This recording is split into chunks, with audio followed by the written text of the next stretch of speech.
Cheers, guys. Epix911, welcome to the Sunday, February 12th, 2017 edition of VR News. Hope you guys are having a kick-ass weekend. Mine's going really well, especially with the fact that it's kind of like a second gaming Friday for me. And the reason, tomorrow is a statutory holiday here in British Columbia called Family Day. Now, unfortunately, I'm on call for server issues that may arise at my workplace. So I took an extra day Tuesday, so technically tomorrow's like a Saturday and Tuesday like a Sunday, making this another Game Friday for me, which is freaking awesome. And I don't say that to rub it in, guys, for those of you returning to work tomorrow. But let's start and talk about Robinson the Journey, which most of us know as a PlayStation VR launch title from Crytek that last week launched on Oculus Home, but without support for the touch controllers, which ticked a lot of people off. They've stated that there may be support down the road. And it's basically what they did with the Climb. Same thing. It didn't have it initially, but let me tell you, the touch controllers in the Climb, it's a whole new game and experience. It took what was, in my opinion, a meh game with great graphics into one that's actually fun and makes you enjoy fake rock climbing. All right. So today, it launches on SteamVR, Robinson the Journey.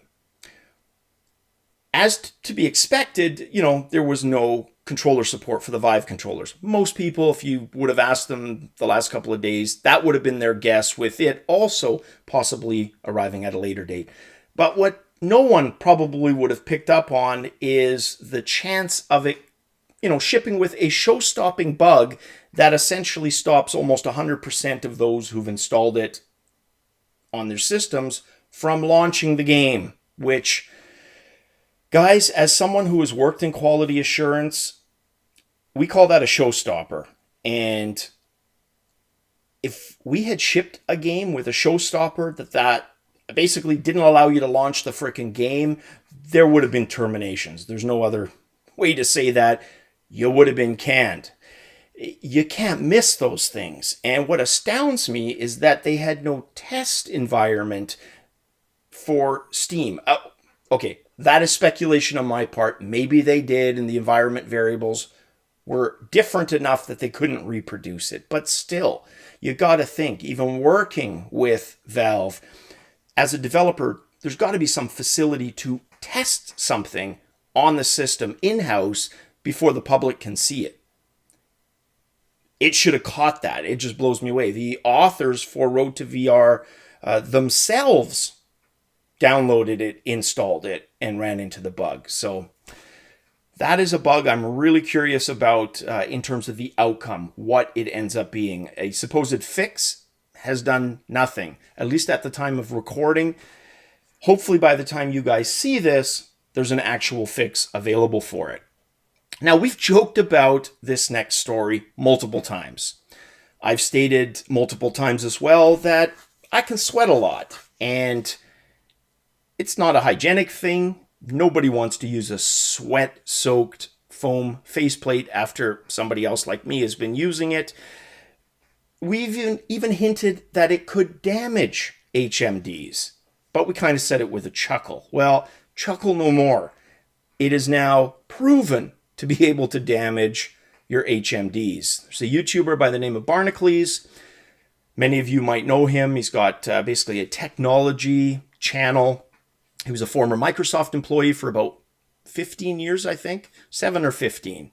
Anyways, he was working with a VR YouTuber called Tribal Instinct, or Trying a Game. Sweat so much that when they put the unit down, not only, was it leaking and making stains on the ground, it actually toppled under its own sweat-induced weight, and the foam sponge basically released its contents into the circuitry, probably the tracking sensors, etc.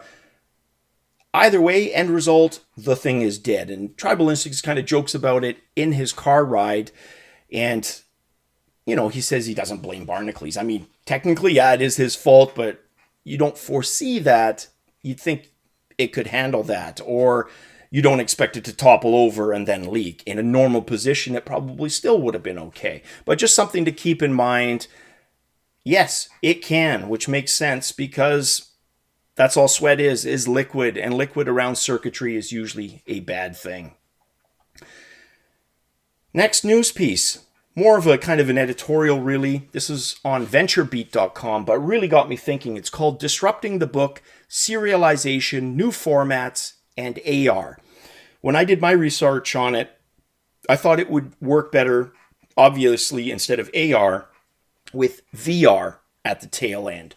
So what I did is got to thinking ways I could imagine. But let's start at the beginning. So in this article on VentureBeat, they talk about the history of reading from the Gutenberg printing press in the 1400s, how that fundamentally changed, human society. We had monks, laboring away by hand, copying versions of books. And it's no wonder only books like the Bible got the circulation they did at that time, because it was so painstakingly complicated and involved, the processing, copying them. With the Gutenberg press, within 100 years, things were different. You could write and read pretty much to your heart's content. Fast forward, we get into the last 30 years or so. We've got advances in our libraries. Now we've got ebooks and all this other technology. So he talked about having a device which would be the next step up from a Kindle, could possibly be like a HoloLens. You're reading something and then you have themes or elements from what you're reading kind of appear around you. Why not do that in VR was kind of my thought.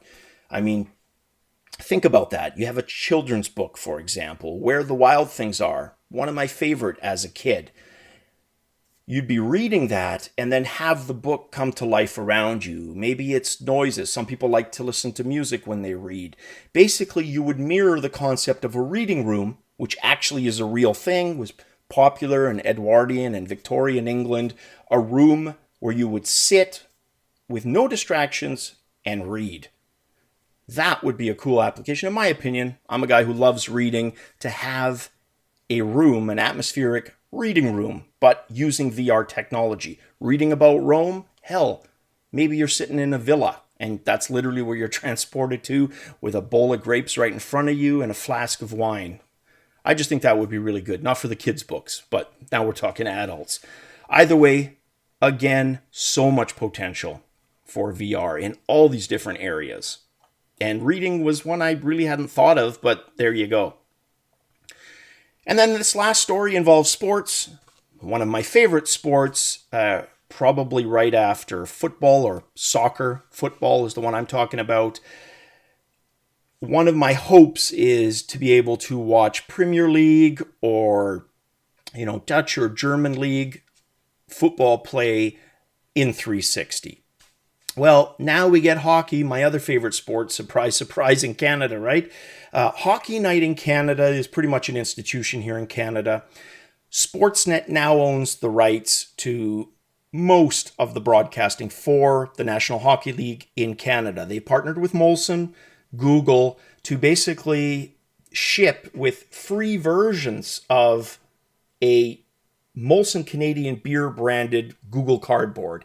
The thing looks a lot flimsier than the actual Google cardboard. It's not that, thick perforated stuff. It's pretty thin, like only a couple of degrees thicker than a beer case cardboard. But it looks like it works. 6 National League hockey games. The first is actually going to include my team, the Vancouver Canucks. So that should be interesting. So if there's any of you out there, Canadians, who get one of these, and of course you could use like a Gear VR, I'm sure that'll work. I'll probably be checking it out, but let me know. So that is for hockey, and we'll leave it at that. All right, guys, that is it for the news on this Sunday. Really quick, John Wick, the holdup for that has been recording quality. For some reason, the game just drops a load on all the other stuff I'm using to record it. So my footage of myself unless I separate it, which I still could do. But the Wick game itself seems to only render at 480p, which is a pain in the arse. I can't get it 720 or higher, so I'll fiddle around with that some more. All right, guys, as always, cheers.